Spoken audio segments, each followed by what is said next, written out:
everybody, the Chang here to talk to you about my new favorite trigger for the 365 platform.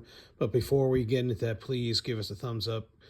Hit that subscribe button. Help us out with that algorithm. So anyway, let's get into this. I'm a big fan of the 365. I have 365 as my daily carry. It's kind of a hybrid of a regular model with the XL or the X Macro or the Spectre Comp slide on it.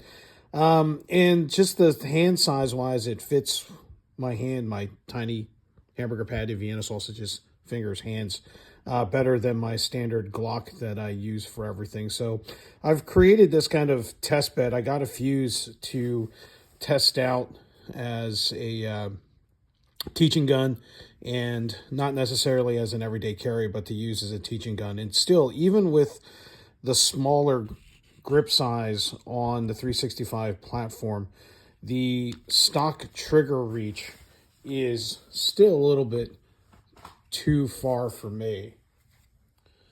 So as you can see with my daily carry 365, there's still a lot of reach here. Not a ton, but just you can see kind of the angle of the trigger here. Whereas if you look at this new upgraded trigger that I have in here, the trigger angle is a lot flatter. So, and it allows for a much easier trigger press. So,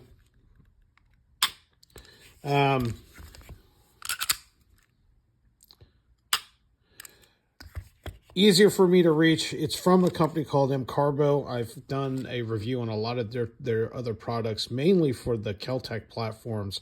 But what they've done is they've actually CNC'd a trigger that's at a different angle. So you can see the difference in the angles here. This one's much more vertical.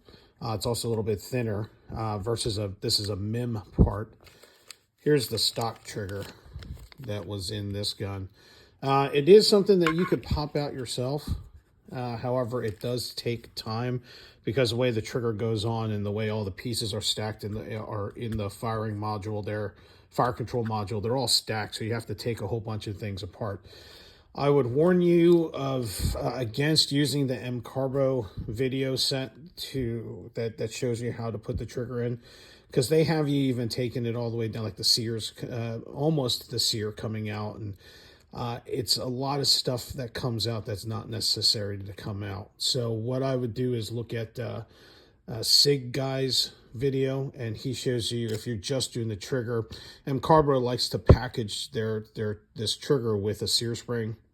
I just replaced the trigger shoe. I'm going to leave all the other components stock for now. But Sig Guy actually just runs you through on how to do the trigger, so it'll take you a lot less time and a lot less frustration than doing it with MCarbo's video. But I'm going to say this is my new favorite trigger. I'm going to show you some footage. You can't see me working the trigger, but from a perspective of someone who has smaller hands, this is a much easier trigger to use than the stock trigger. So I will at some point, it's not that expensive. It's about $100, $92 or something like that. I'm going to be replacing this trigger as well. Trigger shoe. I really do enjoy using this trigger. It's a much easier trigger to shoot. So I'm going to leave you with some footage, and then there we go. Hopefully you found this useful. It's a thumbs up, a definite buy if you're a 365 shooter that still has issues with reaching the trigger, or you just want a higher quality trigger. But it's definitely a yes to a buy on this particular product. So hopefully you found this helpful. If so, please give us a thumbs up on the video. Please hit that subscribe button and that bell notification icon off to the right so that you can be notified of any other content that we might post. Thank you so much for your time. Stay safe, and we'll see you out on the range.